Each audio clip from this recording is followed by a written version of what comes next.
Faulty, when I asked if you could plant some more beech trees for me, you do realize this is not what I had in mind, right? How so? I'd say these trees are pretty tall and the perfect size for little old me. Yeah, for you, maybe, but if we want to avoid chopping down the woods all around us for all of our logging desires, small trees that don't produce logs are, honestly, not gonna cut it. I think we're gonna need a proper tree farm. It's only trees. How hard can it possibly be? Farming trees in Hytale at this point of the early access is not exactly rocket science, but it's also not as straightforward as one might think. The roots dig down deep into the ground whenever you chop down a tree, which honestly leaves behind a bloody big mess every single time that you have to fill up with dirt. You can't place trees all that close together because honestly they won't grow further beyond this, and even in a tree farm like this you can't place them too close together because even the big trees will at some point stunt the growth of the smaller ones, and we're only talking about beech and birch right now. All in all, some basic research felt in order before we make our next move. So let's quickly visit my tree testing world to see what I've discovered before we get started on making our very own tree farm grove, which hopefully will be able to house most possible trees for all of our future needs. After our basic testing on the main worlds, I honestly had to try and see what was actually possible in regards to planting trees, because again, Minecraft muscle memory is certainly in play when you think of, maybe this might work, but turns out, yep, growing trees in a single line, it really doesn't work. Placing them in a big pack, it really does not work. Placing them again close to each other, won't work, and with a little bit of space in between each other, even the middle one that has grown fully, or at least to a decent size, is not going as far as it could go.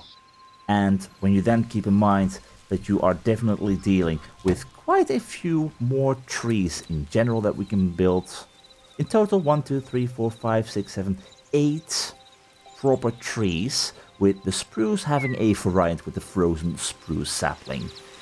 There is definitely a lot to keep in mind if we want to make a farm that can house, hopefully, almost all possible trees for our future. Which meant I had to get started small. And I thought, okay, we know we can place a sapling down onto some dirt up in the air and it will grow down no matter what. So how about a little bit of a tree cup? Works perfectly fine, right? Well, sorta. At this point of the early access, there are at least 8 trees that we can grow in a normal manner, and then we have got the apple and the palm tree, which are a little bit more different from the normal trees, but we will get to those later. But for those 8 trees, as of right now, I had to do some testing, and to make you guys understand what exactly you're looking at right over here, let's go row by row, starting with the first one, with the color blocks. From the center of the block itself, where a sapling was placed, this is forming the radius in which the tree leaves will grow. Beyond this row, for each specific tree, from beech to birch to ash to oak, spruce, redwood, cedar and dry sapling, this is their growing radius at their sort of maximum, or at least the growth radius that we will be growing them at. The second row over here is where I just placed a dirt block up in the air and then have a sapling right there to see how that would grow and how that would affect things. Beyond here we have got a block of 3x3 dirt to get a bit of a view of how it could possibly look like if a tree were to grow in the wild, just without any shenanigans going on basically. And the row beyond that is for a little bit later. Starting with the beech tree, 5 stages, 2 days. It's worked the way I had things in mind from what we have seen in our previous testing as well on our main playthrough. 2 dirt blocks over here, have the sapling on top in the middle one, and it grows perfectly fine. No issue whatsoever. And it also is a pretty decent size, so have this surrounded by normal dirt, cut down the tree, easy replanting by placing 2 blocks of dirt. It's absolutely the way that we have things in mind. But then I started playing around with the birch tree, and we encountered a issue instantly. As you can see, this tree has remained very small. Turns out, for a birch tree, we need to have 4 blocks of space. So 3 really won't cut it. There would have to be 1 more block on top of that for this to work. That, however, would thus theoretically mean we would require 1 additional layer on top of here for these to be able to grow normally. Well, that already changes plans for our future. Onwards to tree number 3, and with the ash sapling, we have got some shenanigans going on. I'm unsure if this is a bug at this point in time or if this is intended, but as you can see, I have not placed anything currently on this block over here. Just ignore the mess.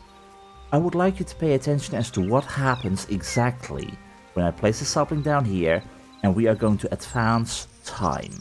This will set the tree several growth stages further ahead.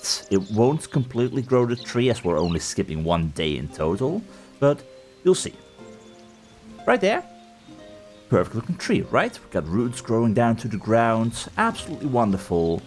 But when compared to the tree next in line, there is at least a little bit less going on in regards to the thicker branches at the top. So there still is a growth stage remaining. But this was just 1 block placed up in the air. Now I'm going to advance time again and see what happens. This tree requires more support than just a single block to grow.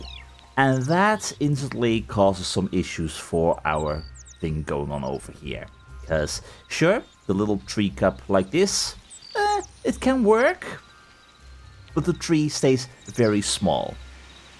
It's fine, but we would like to have more of those logs, but when you then have the tree grow even further beyond there, you run to that issue of the tree just disintegrating right before your eyes. And I have figured out that by having a structure like this, you will be able to have that tree grow in place. And by the way, thinking about placing stone underneath here, this will not grow no matter what. The tree requires to have some dirt underneath or air in order to be able to sprout to its fullest. So if we take that example over here and we place this plus pattern, then you will be able to see this tree will grow normally to the next stage and even 1 stage beyond.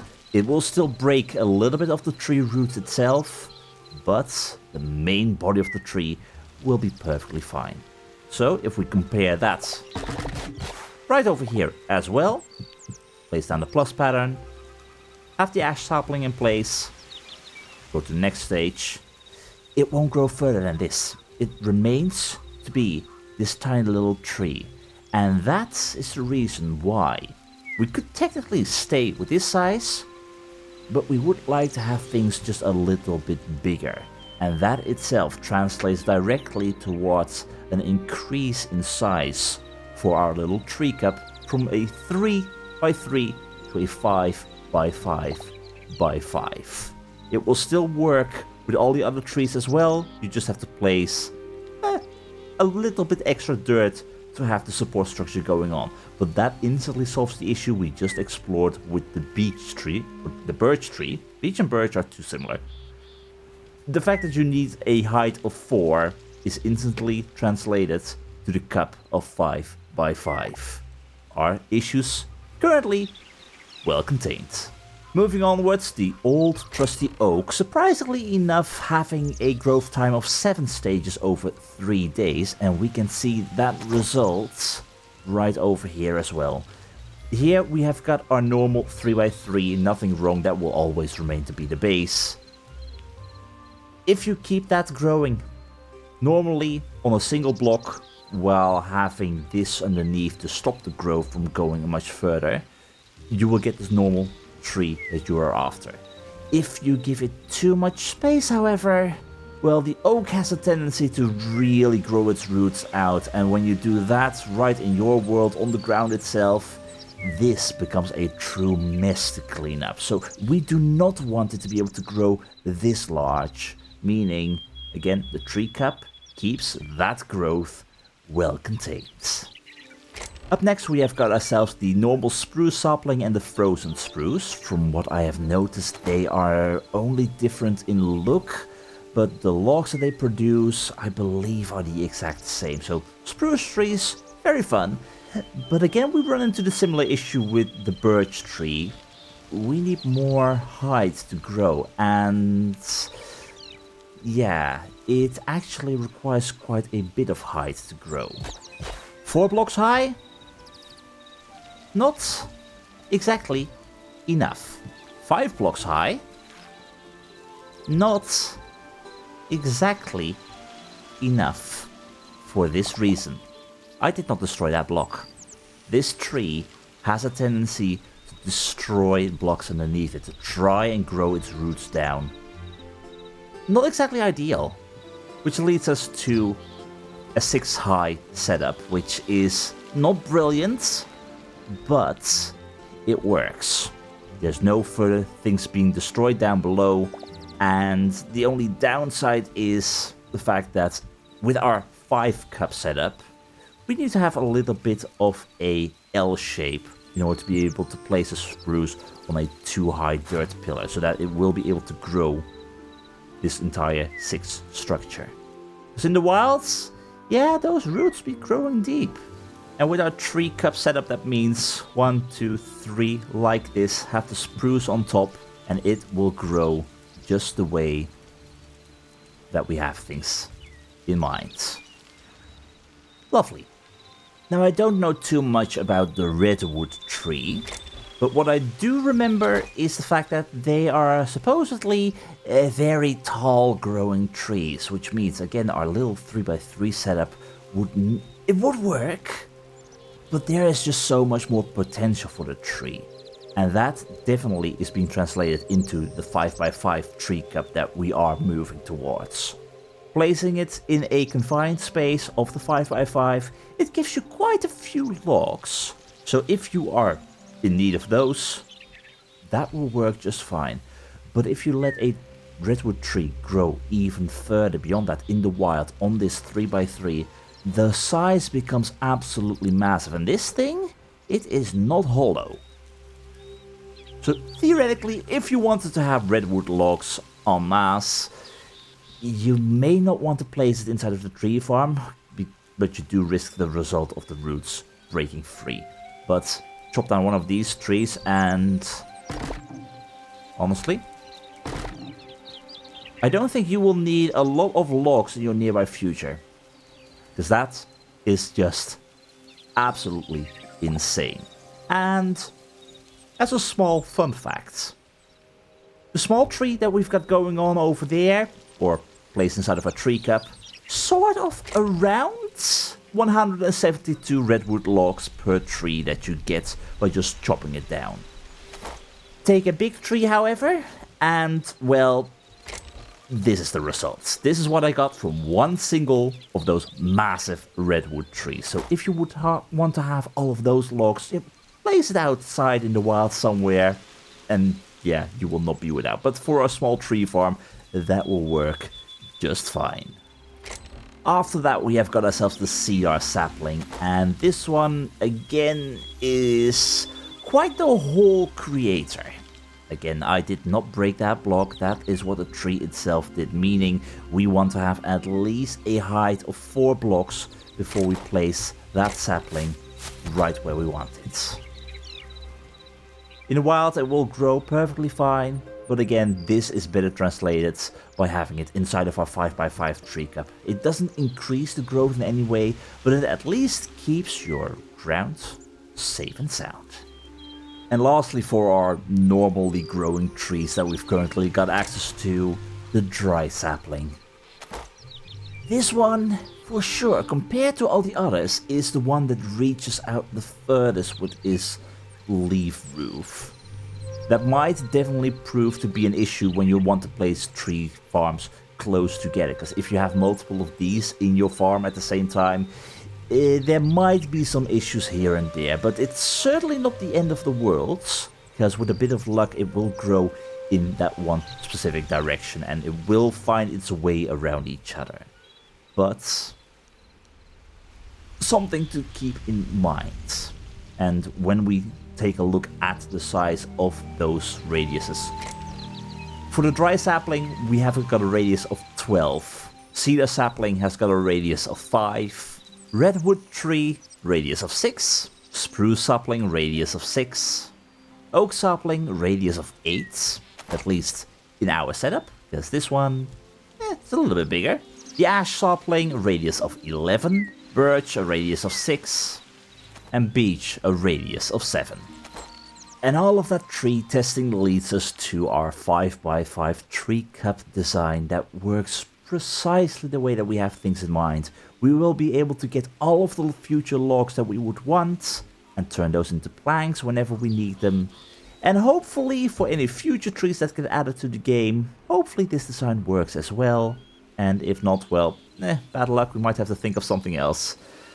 But that leaves 2 remaining trees. We have got ourselves, currently, the palm sapling, which is a very strange one as it seems to require water around it. If you don't have that, the tree itself will just completely break down before it can even bear any fruit. And when it does bear any fruits, be careful with picking them, because yeah, the tree does not like that apparently.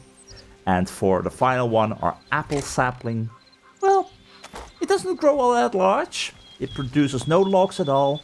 What it does do is give us some lovely apples. So now that we know how each and every tree grows and what the negatives are for some of them, and having to work around with a way to make those negatives not be all that detrimental, leading up to our 5x5 cup design, we need to put that to the test in a true setup, because we want to have a few trees growing at the same time. We want to be able to mix and match whenever we want. And I'd say the main problem probably has to do with some trees wanting to grow high, but being unable to thanks to their neighboring trees causing issues. And that leads me to what I hope to build in my own world. Do ignore the smaller one over there, that one only had 9. Over here we have got, I believe, 12. 12 indeed, 12 sections where we can place down our trees. This will be the design for our tree growth. Functioning just the way that we have things in mind. 1, 2, 3, and you place down your sapling right in the middle. For those cedar trees that were proving to be quite problematic, all we would require is 1 additional. Up like that. And the same goes for the cedar tree itself. It's the spruce that one was the biggest issue, but this one too, just as a safety precaution. It won't hurt to do it like that. And for the rest, dry saplings all around. Although we can't forget about the annoyance, possibly, of the ash tree, in which this layout with the plus sign will work perfectly fine in allowing that tree to grow to its fullest without causing too many further issues. And with a little bit of luck, I believe this setup of trees should all be able to grow the way that they want to grow, giving us the opportunity to just plant whatever tree we want in our tree farm without further issues. So if we let all of this grow with time, it will all, very slowly but surely, grow to its maximum. And there you have it. This is why I believe this tree farm design for us will work the best. Each and every tree cup, 5x5 holes in the ground with a little bit of decorations here and there. But like this, it should be able to grow every single tree. So, let's try and see if we can somehow translate that into our exploration world. And where do we put it? I'm thinking that right here to the east of our base will serve as the perfect spot.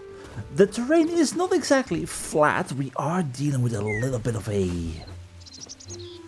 dimple right in the middle of it all, but that can serve as the perfect middle for it, where it slowly cascades further outwards and upwards. Without the trees being able to grow the way they want to, maybe this might result in a little bit of overlap when it comes to the leaf roofs, but I'm thinking that by doing it right over here, it will work perfectly fine, and maybe we can fill this thing up with water, turn this into a pond, maybe we can use the fish traps right over here, and then we'll have a logging cabin right here. Just tiny, cozy, cramped, leading us directly towards the tree farm grove. I'd say I have got a whole lot of holes to dig, I have got a whole lot of measuring to do to make sure that this will work exactly fine, because I have got the outlines, but yeah, with a little bit of editing magic, I'm sure we can make it work. And just like that, we have got the basics, at least in mind, together with a skeletal visitor, meaning, hello friend, have you met my iron hand crossbow, which honestly is a very fun tool, if I can use it correctly.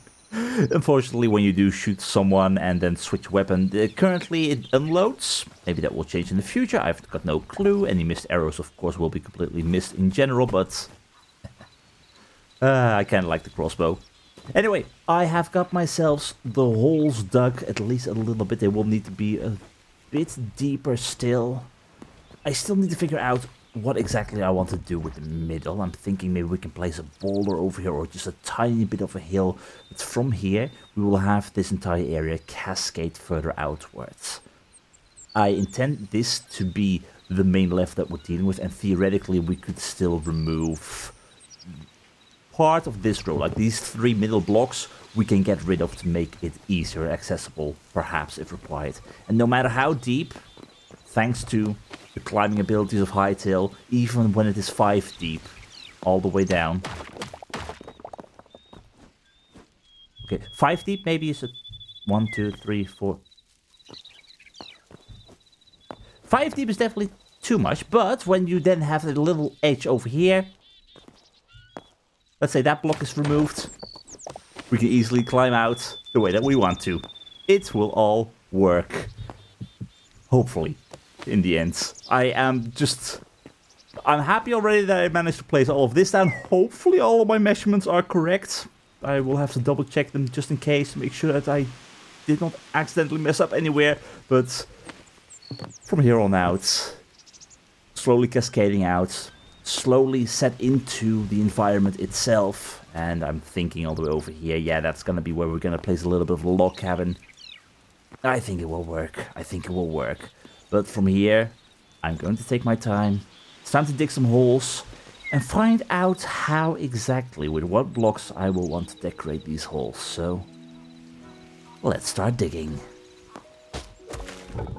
Oh, we are gonna go through an awful lot of iron pickaxes like this.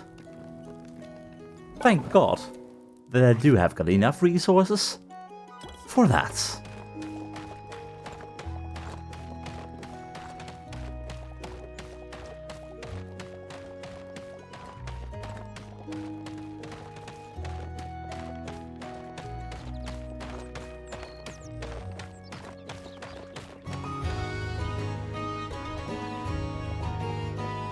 Oh, all in a day's work. That is every hole completely dug out, together with some extra space for the walls that we can now place in right after we actually figure out what material we want to use. And I'm thinking we need ourselves a little bit of marble.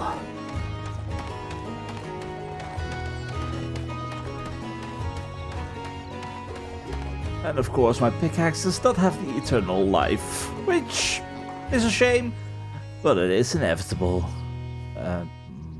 Moss thorn? Hi? What? What the hell are you? You are both freaky and adorable.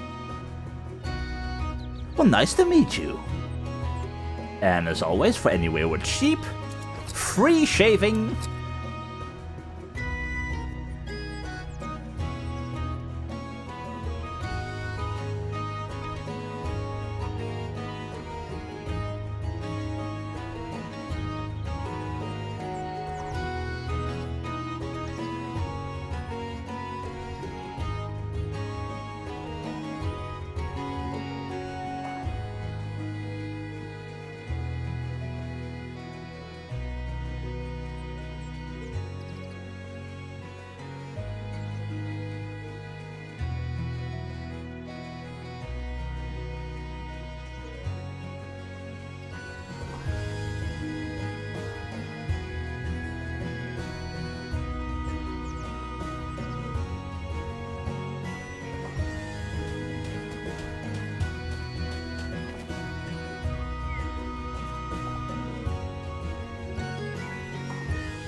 Alright, that is one pit done with the design I am most happy with.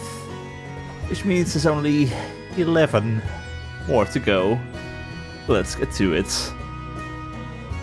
I am going to fully admit, this project is taking a whole lot more resources than I had originally in mind. And so a mining trip for mossy cobblestone suddenly turns into a mining trip with a broken pickaxe for iron. Well then. Alright, inner ring done. Which means 8 more to go. Oh, this is a much bigger project than I had in mind.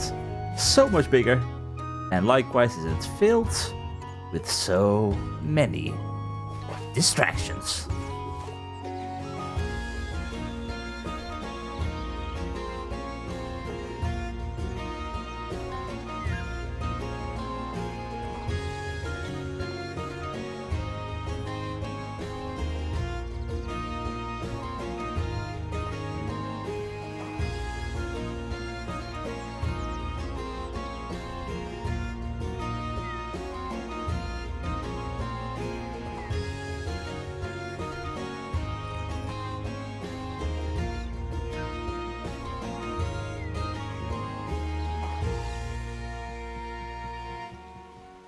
And there we have it. Every single logging pit now completely taken care of.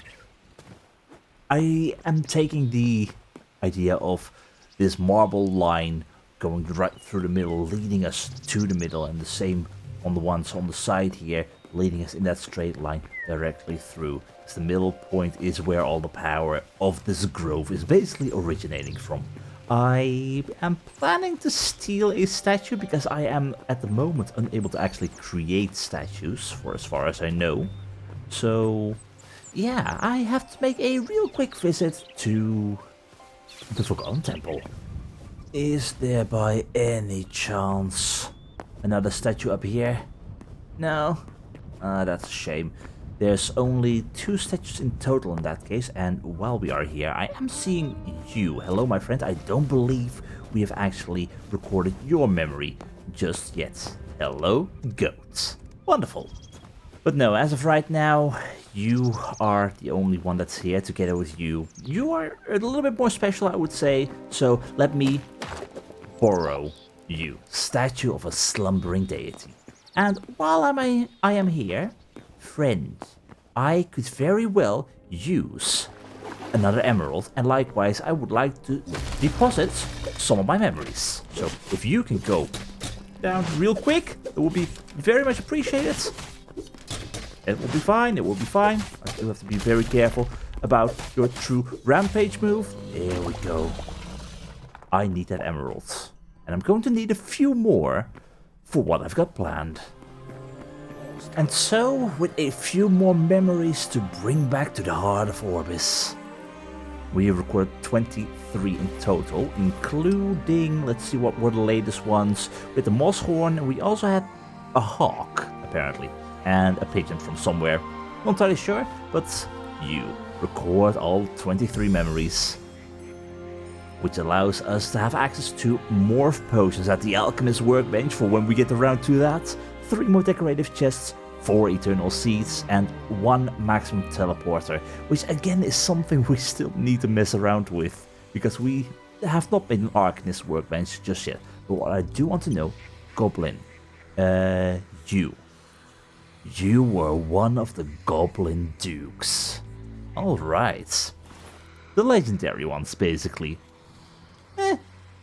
I'd say there's more standing between the Goblin Dukes and total domination other than them not knowing what a pickaxe is, but that is that. Anyway, let's try and see if we can play around with a few emeralds. As night falls, one thing is getting abundantly clear here. We are in need of some light, and what a surprise. Our emeralds glow. Just the perfect way. We're gonna add some glowing emeralds to every one of these logging pits to make them stand out at night.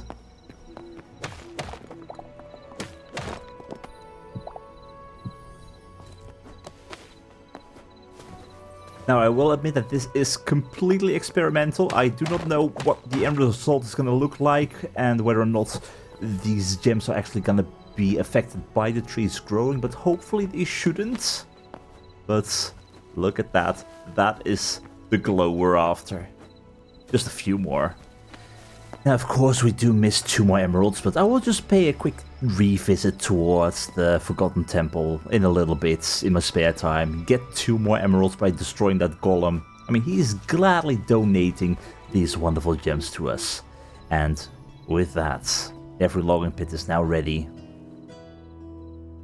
The magic of these crystals is the stuff that holds this up, allows the trees to do their thing, grow with all the magic of the forest, of the entire grove. And I don't yet know how I want to have this middle portion looking, but for the time being, that will work. I'll have to think about what I want to do, maybe a tiny hill as I mentioned, maybe something else, maybe some braziers. I'm not fully sure yet. And likewise, the little logging cabin that I still want to create, I don't yet know what I want to do with it, how I want it to look, but I know I want it here, and that is a future worry. For now, I'm gonna finish planting the final few saplings, and then we will have our very own tree farm grove. And with all of that hard work now completed, and with me building a small cozy logging cabin in the background, our tree farm grove is officially open for business.